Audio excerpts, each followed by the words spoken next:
Five attitudes. Five attitudes అంటే attitudes, longitudes, listening and learning attitude. సింపుల్గా శ్రద్ధగా వినాలి, నేర్చుకోవాలి.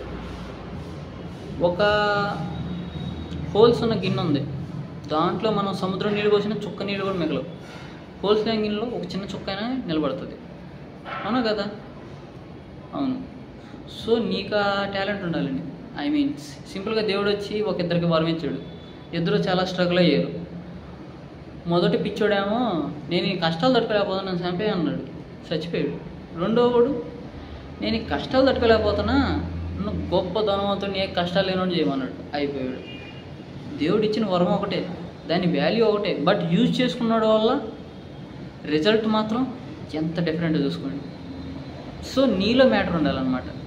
సింప్లీ లైక్ ఇది కింద పడడంలో స్పెషాలిటీ ఉందంటారు? No speciality. కొద్దిసేపు దీన్ని నువ్వు ఏమనుకుంటావు, యాపిల్కాయ అనుకో. ఇది కింద పడడం లేని గొప్పతనం అనుకున్నా లేదు. ఓకే, అలా అనుకుంటే మరి ఇప్పుడు ఇదే యాపిల్కాయ అనుకో, మరి న్యూటన్ గ్రావిటీ కనిపెట్టింది దీన్ని చూసి కదా, ఒక యాపిల్కాయ కింద పడ్డం కదా. సో చూడగలిగే వ్యక్తిత్వం, నేర్చుకోగలిగే వ్యక్తిత్వం అది నీలో ఉండాలి. నీలో ఉంటే నువ్వు ఎలాగైనా ఎప్పుడైనా నేర్చుకోగలుగుతావు. సో ఆ స్పెషాలిటీ నీలో ఉండాలి. అది లిజనింగ్ అండ్ లెర్నింగ్ యాటిట్యూడ్ అంటే. పాజిటివ్ యాటిట్యూడ్, ప్రపంచం మొత్తం ఎర్రగా మారాలి లేదా పచ్చగా మారాలి, సింప్లీ నాకు నచ్చిన కలర్లో మారాలంటే మారదు. నీ వల్ల అయితే అవుతుంది, బట్ అలా ఎప్పుడైద్ది? సింపుల్గా నా కళ్ళకు కళ్ళద్దాలు పెట్టుకుంటే అయిపోయింది. సో ఇక్కడ మ్యాటర్ ఏంటంటే నువ్వు ప్రపంచాన్ని మార్చలేవు. ప్రపంచం మంచిదిగా ఉండదు, ప్రపంచం నేను సపోర్ట్ చేయదు, బట్ కానీ నువ్వు నీ మైండ్ని కంట్రోల్ చేసుకుంటే, నీ థింకింగ్ ప్రాసెస్ని, నీ ఆలోచన విధానం నిన్ను కంట్రోల్ చేసుకుంటే everything is possible. Why? Because you control your mind, అవునా కదా? అంతే కదా మరి. సో చుట్టూ ఎంత నెగిటివిటీ ఉన్నా, చుట్టూ ఎంత వెనకలాగినా కానీ నువ్వు మాత్రం పిచ్చి కుక్కలాగా లేకపోతే పిచ్చి పట్టినోడికి లాగా నువ్వు అనుకుంది జరగాల్సిందే. అది మంచి అయినా చెడు అయినా, సింపుల్గా నువ్వు అంత గట్టిగా అనుకుంటే చెడు మంచి అయిపోయింది, మంచి చెడు అయిపోయింది. So that's the matter. Business man attitude, మాట తక్కువ, నిదానం, నలుగురు మెచ్చేటట్టు, నలుగురికి నచ్చేటట్టు, అర్థమయ్యేటట్టు. బిహేవియర్ గొప్పగా, ఇంకొకరు ఫాలో అయ్యేలాగా, ఎవరికి ఇబ్బంది కలగకుండా ఉండాలి. Look, this is the common and main matter. అంటే మిగతా రెండు కనపడకపోవచ్చు, బట్ ఇది మాత్రం చాలా ఉంటుంది, 90%. సింప్లీ నేను పెళ్ళికొడుకు డ్రెస్ అయితే పెళ్ళికొడుకుని, ఒక బిజినెస్ మ్యాన్ డ్రెస్ అయితే బిజినెస్ మ్యాన్ని, అడుకునే డ్రెస్ అయితే అడుకునేటోడిని, వాచ్మెన్ డ్రెస్ అయితే వాచ్మెన్ని.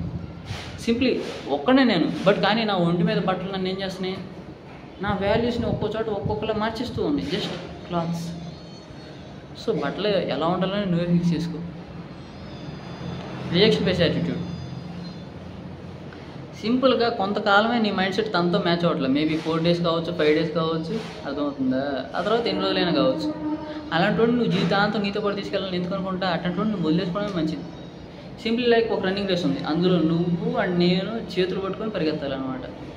ఇప్పుడు నాతో పాటు వచ్చే నువ్వు కావచ్చు, నీతో పాటు వచ్చి నేను కావచ్చు, పరిగెత్తకుండా నిన్నే వెనకలాగుతున్నాను. ఇప్పుడు నువ్వు ముందుకెళ్తావా?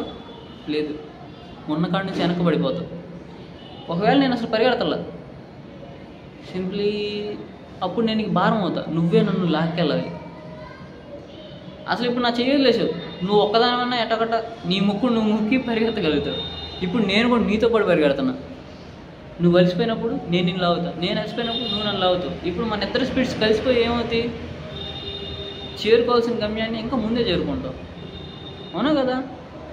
సో ఇప్పుడు ఈ పాయింట్ ఆఫ్ వ్యూలో చూసుకుంటే ఇప్పుడు నీకు వచ్చే పర్సన్ కూడా నిన్ను వెనకలాగి కూడా అవ్వాలా, లేకపోతే వాడు పని చేయకుండా నువ్వు అడిగి చేసి పెట్టాలా, లేకపోతే సంథింగ్. ఈ రెండు సిచ్యువేషన్లో ఎట్టంటే కూడా అసలు ఉండడం కన్నా ఓడిపోవడమే మంచిది. కనీసం ఇప్పుడు మొదటి రెండు, ఆ తర్వాత రెండు చూసుకుంటే నువ్వు ఒంటరిగా పరిగెత్తావు, కనీసం నీ పని నీకు అయిద్దాము. నీతో పాటు వచ్చేవాడు కూడా నీతో పాటు పెరిగితే నీది అయిద్ది, వాడిది నీకే కలిసి వచ్చింది. That's the matter. Never give up debt. అరే భయ్యా నువ్వు ఎంత కష్టపడ్డావా, ఎంత చేసేవి, ఏ ఫరక్ పడతారు భయ్.